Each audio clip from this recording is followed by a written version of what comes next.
하나님 말씀은 신약성경 누가복음 4장입니다.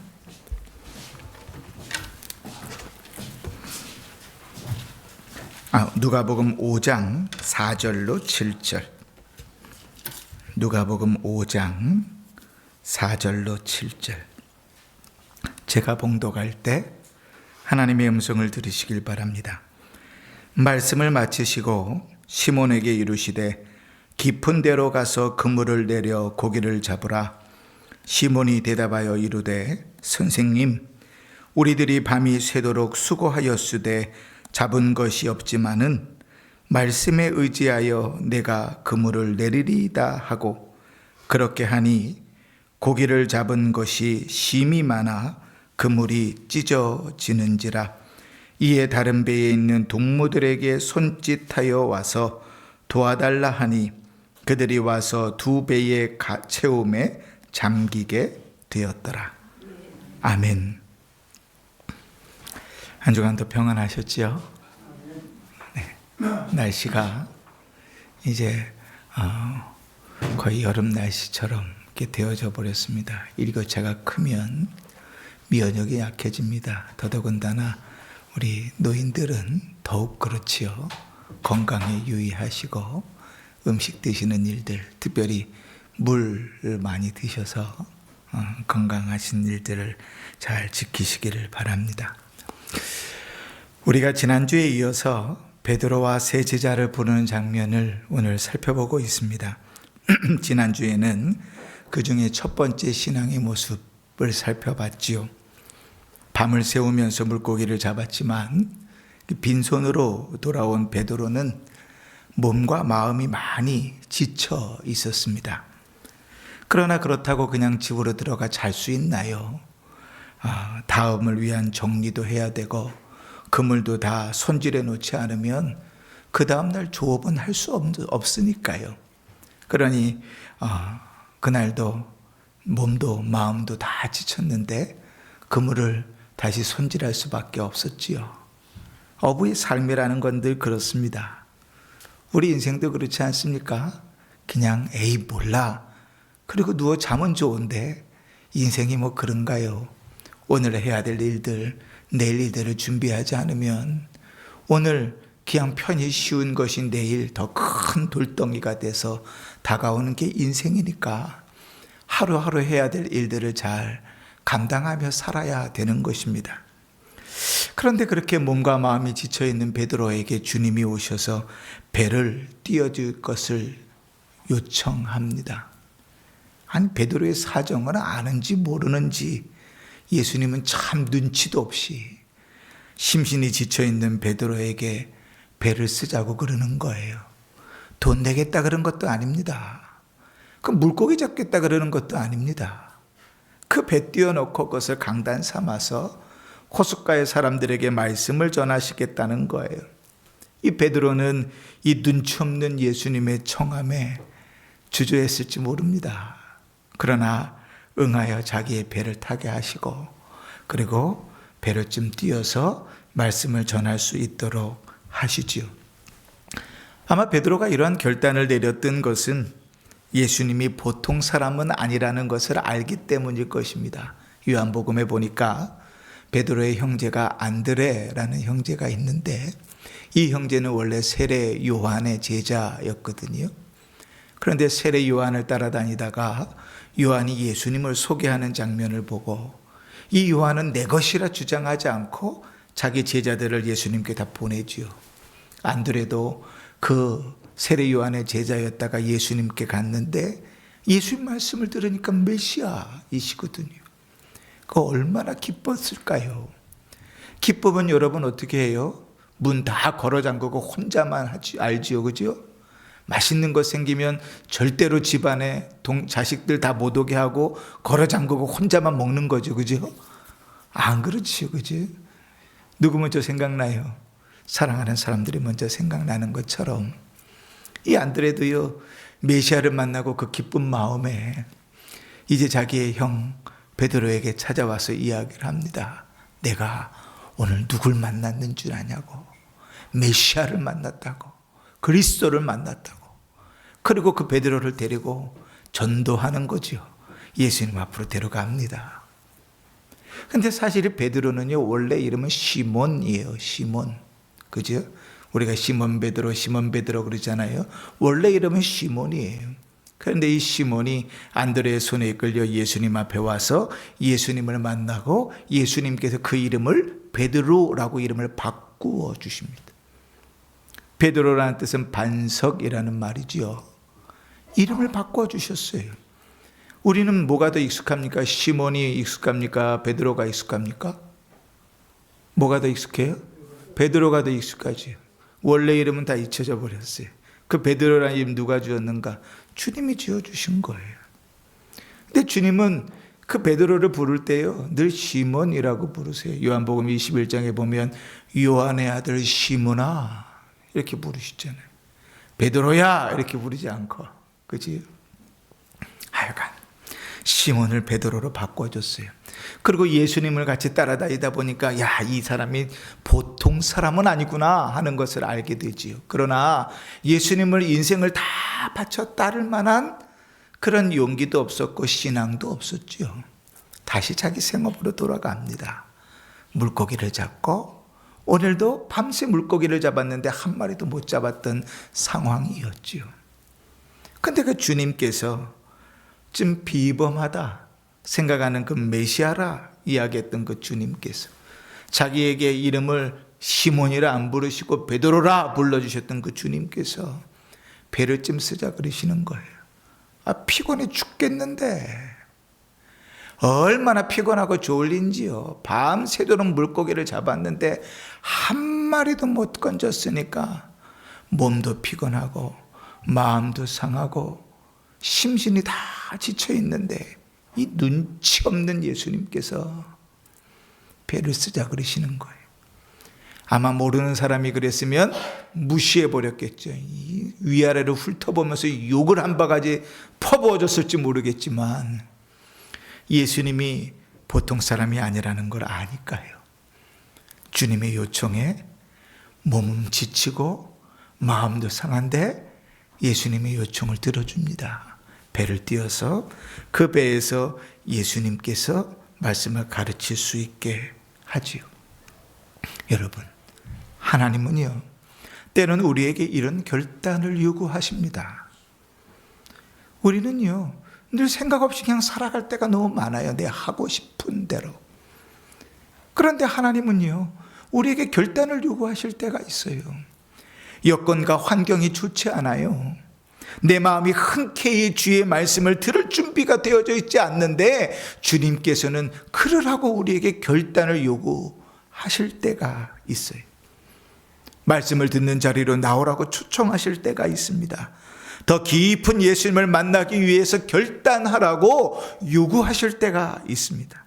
그때 말씀하시는 예수님께 결단하고 나가면 결코 후회하지 않습니다. 여러분, 너무도 눈치도 염치도 없는 예수님이잖아요. 그런데 그 예수님의 요청은 사실 그 예수님의 요청에 가장 혜택을 많이 본 사람은 베드로입니다. 5장을 한번 계속 읽어보십시오. 분명히 사람들은 많았을 거예요. 영화를 찍으면 마치 이것을 영화의 한 장면으로 만든다 그러면 많은 엑스트라들이 필요했을 거예요. 그러나 이름 있는 배우는 누구밖에 없어요? 베드로밖에 없어요. 예수님 외에는 베드로밖에 보이질 않아요. 그 셀 수 없이 모인 많은 사람들 중에서 베드로만큼 가까이에서 예수님 말씀을 들었던 사람이 있었을까요? 없지요. 그 자리에 모인 사람들 중에서 베드로처럼 확실한 증거를 경험한 사람이 있나요? 없어요. 수많은 사람이 모였는데 그 사람의 이름조차도 알 수 없다고요. 그렇게 생각해 보면 예수님은 참 염치도 없고 눈치도 없는 사람인 것처럼 보이지만 그런 것이 아니라 오히려 염치 없고 눈치 없는 사람처럼 보일지라도, 아니 그렇게 보여서라도 당신의 사랑을 그에게 부어주시기를 원하시는 거지요. 그게 주님의 마음이에요. 예수님은 그렇게 베드로의 배에 타셨습니다. 그리고 말씀을 가르치셨어요. 얼마나 말씀을 가르치셨는지 모릅니다. 우리는 한 5분만 설교해도 막 눈이 스르르르르 감기는데 예수님은 얼마나 말씀을 전하셨는지 몰라요. 당시 대낮은요, 날이 점점점 뜨거워집니다. 낮에는요, 물고기도 물에서 안 놀아요. 그렇게 낮이 되도록 말씀을 전하셨던 그 예수님 앞에서 베드로는 말씀하시는 주님 앞에서 오롯이 예수님의 말씀을 듣습니다. 천국 복음에 대한 말씀을 듣고 그 하늘나라에 대한 말씀들을 들을 기회가 베드로에게 주어진 거예요. 마치 우리 수련회에서 설교를 듣듯이 부흥에 참석해서 사경에 참석해서 집회에 참석해서 말씀을 듣듯이 베드로에게는 그 순간이요, 그런 순간이에요. 예수님 바로 옆에서 오롯이 주님을 바라보면서 말씀하시는 주님의 음성들을 듣는 기회가 그에게 주어진 것이죠. 그러나 베드로는 몰랐을 거예요. 자기가 몸도 마음도 지친데 이 염치도 없고 눈치도 없는 예수님의 요청에 자기의 배월들을 띄워줬던 그 사실이 자기에게 얼마나 큰 은혜와 복으로 임할 줄 몰랐던 거죠. 그냥 그렇게 했던 건데 주님은 그 기회를 통해서 그에게 은혜와 복을 부으십니다.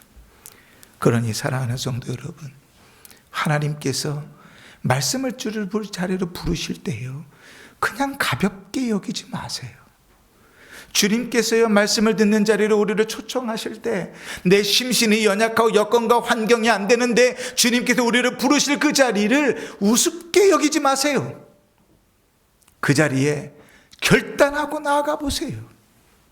하나님은 여러분이 생각하는 것보다 더 놀라운 일들을 펼치실 겁니다.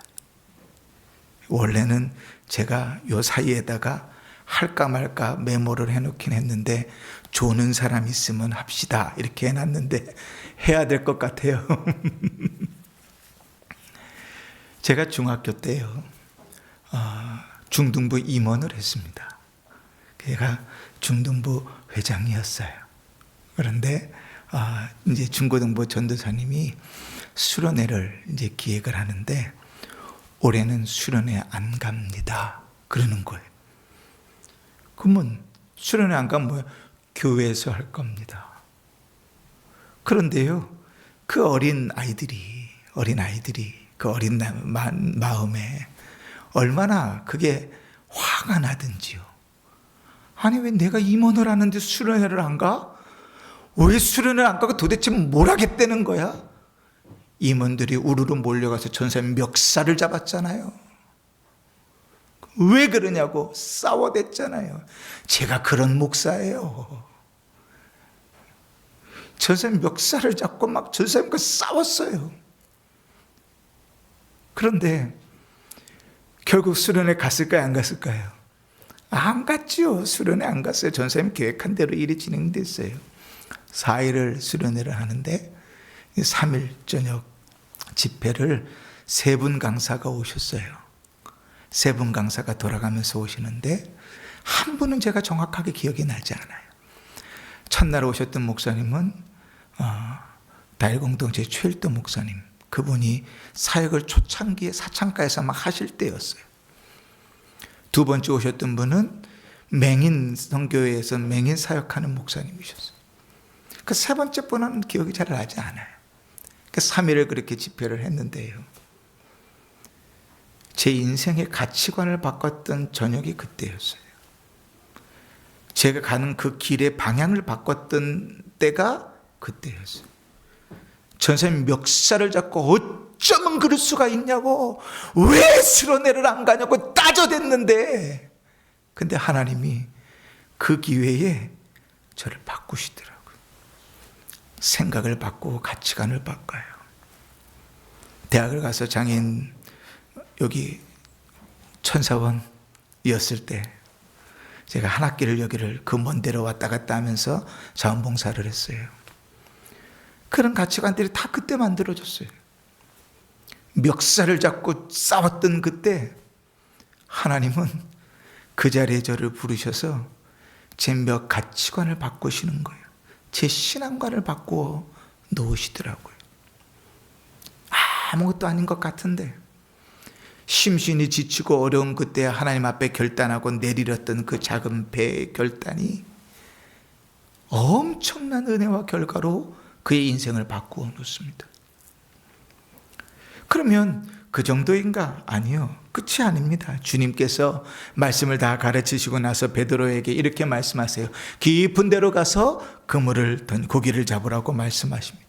마치 배 사용료를 주려는 듯이 주님께서 베드로에게 깊은 데 가서 그물을 내리라고 그래요.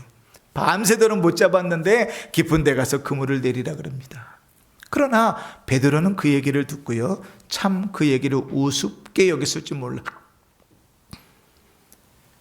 아니, 전직이 목수라며. 이 목수가 어부의 일을 뭘 안다고 깊은 데 가서 물고기를 던지라 그래. 말도 안 되는 말을 들어야 되나 생각했을지 몰라요. 그러나 베드로가 그 말씀을 무시하지 못하고 순종할 수밖에 없었던 이유는 그가 주의 말씀을 들었잖아요. 베드로 옆에서, 주님 옆에서 배에 앉아서 오롯이 주님이 하시는 그 말씀들을 들었잖아요. 주님의 말씀이 어떻다 그랬어요? 권위 있는 말씀과 같고 서기관들의 말씀과 같지 않았어요. 주님이 전하시는 그 말씀은 능력 있는 말씀처럼 그 마음을 파고들었어요. 하나님의 말씀을 살았고 능력이 있어서 좌우에 날선 어떤 검보다 예리하고 뼈와 골수와 및 마음과 생각을 찔러 쪼개기까지 한다 그랬는데, 베드로가 주님 옆에서 배에 앉아서 주의 말씀을 들을 때 그 말씀이요, 하나님을 알게 하고 복음을 알게 하고 그의 마음을 사로잡았어요. 주의 말씀이 그의 마음을 사로잡으니까요, 말도 안 되는 주님께서 요청을 하시는데 그 요청을 거절할 수가 없는 거예요. 여러분, 우리에게 이런 경험이 있으십니까? 아마 신실하게 살아가는 자들에게 이런 경험들이 많을지 몰라요. 말도 안 되는 일들인데요, 주님은 그렇게 요구하세요. 주의 말씀에 사로잡혔을 때 주님은 그 말씀 앞에 순종하도록 요구하세요. 그런데 그것은 참 상식에 어긋나는 일이에요. 그래서 베드로는 이렇게 이야기합니다. 5절 말씀에 시몬 베드로가 대답하여 이르되, 선생님, 우리들이 밤이 새도록 수고하였으되 잡은 것이 없지만은 말씀에 의지하여 내가 그물을 내리리이다 하고, 말씀에 의지하여. 베드로는 이 순종하기는 하지만 아무런 기대가 없었을지 몰라요. 잡을 만한 물고기가 있었다면 자기가 밤새도록 빈손으로 돌아왔겠어요? 지금은 대낮인데요. 그런데 권위 있는 말씀, 천국복음을 들었던 이 베드로가 주님이 말씀하시는데 말도 안 되는 그 말이에요. 순종할 수밖에 없었던 이유는 주의 말씀이 그의 마음을 가득 채웠거든요. 그러니 주님, 내가 밤새도록 수고해서 아무것도 못 잡았는데 주님 그 말씀에 의지하여 내가 그물을 내리겠습니다 하고 결심합니다. 그런데 어떤 일이 벌어졌지요? 어떤 일이 벌어졌습니까? 6절을 읽으십시다. 시작. 그렇게 하니 고기를 잡은 것이 힘이 많아 그물이 찢어지는지라.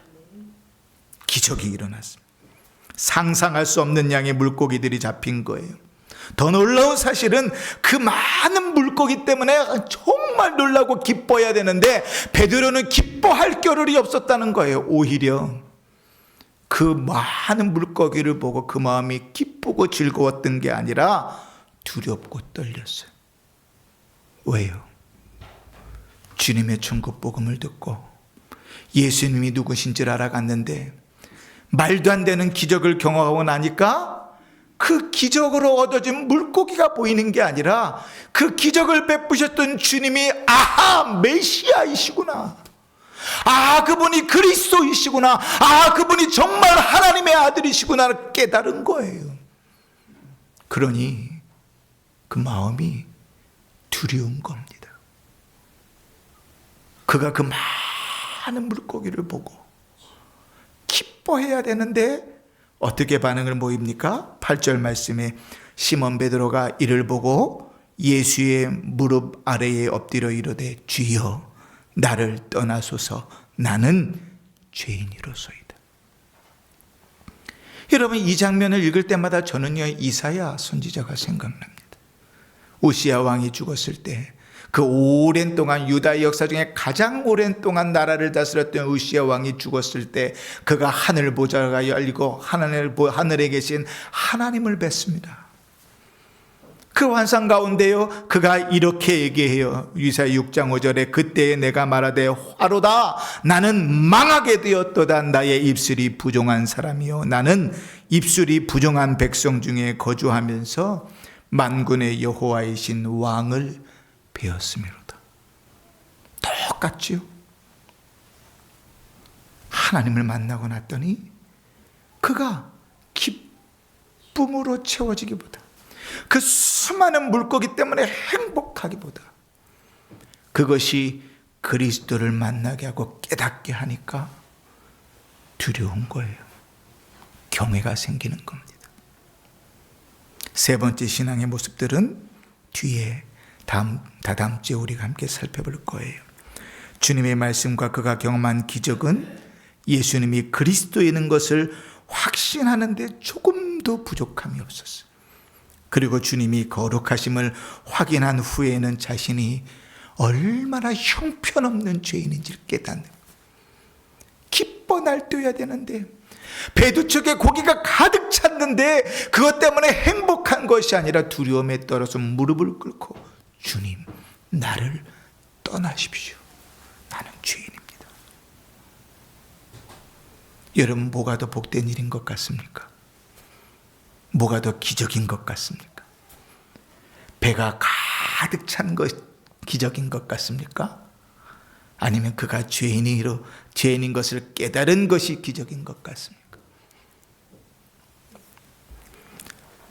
우리를 사랑하시는 주님은 때로는 이렇게 우리를 더 깊은 신앙으로 초대하실 때가 있습니다. 하나님이 말씀을 들려주시려고 그 말씀의 은혜 가운데 머물 때 주님은 우리에게 순종을 요구하십니다. 하나님을 깊이 알아가고 주의 말씀으로 채워질 때 우리의 경험과 상식을 뛰어넘는 순종을 요구하실 때가 있습니다.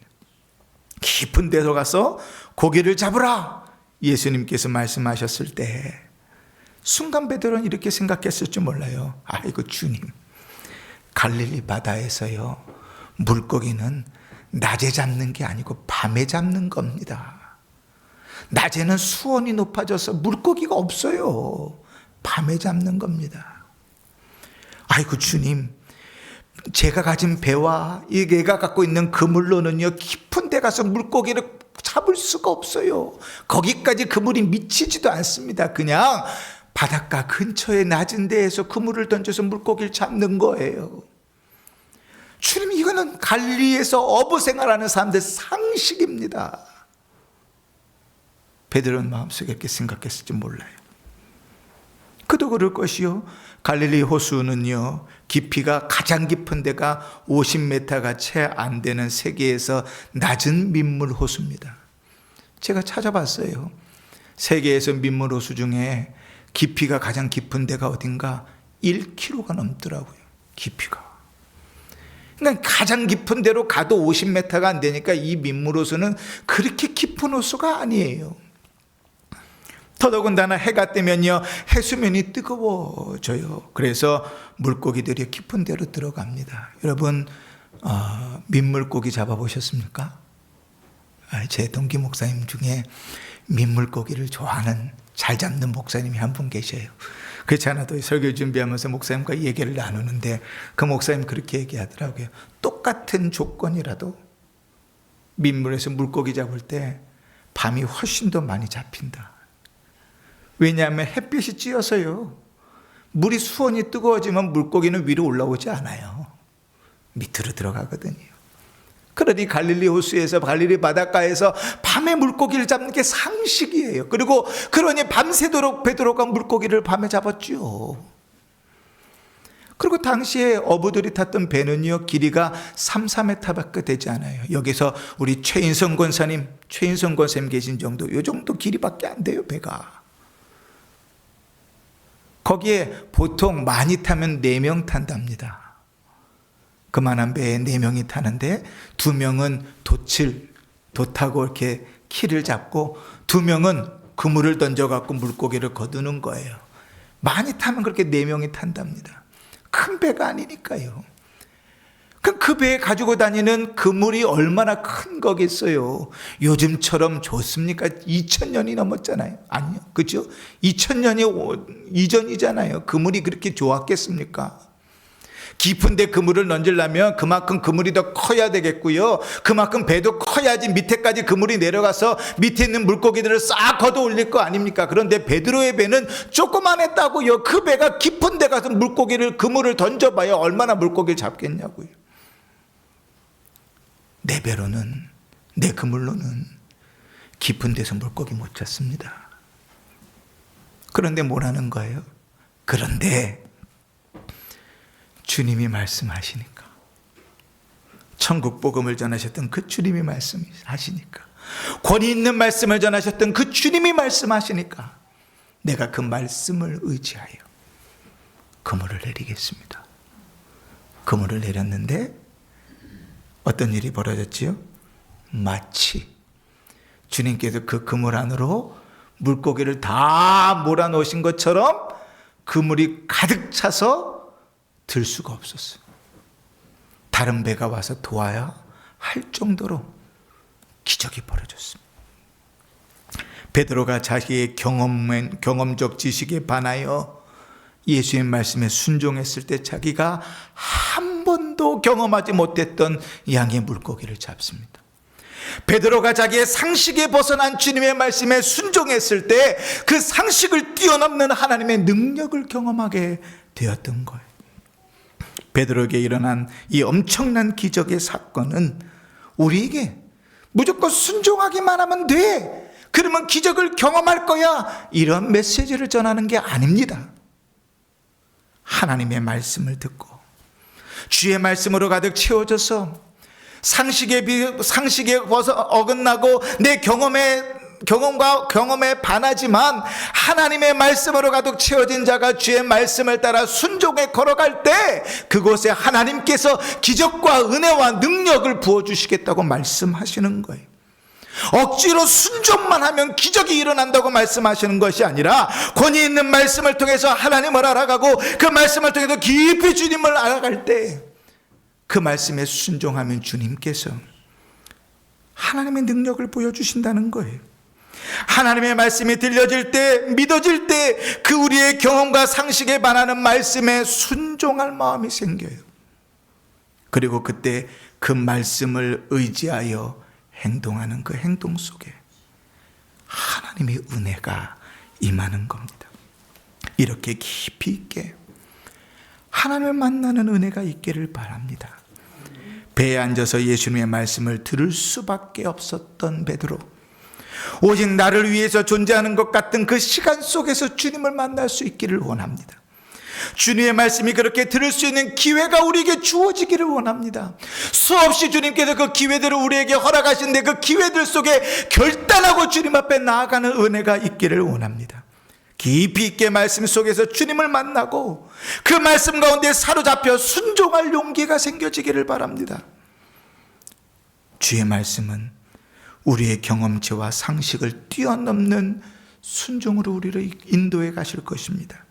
세상의 방식이 아닌 하나님의 방식으로 세상을 살아갈 수 있도록 이끌어 가실 것입니다.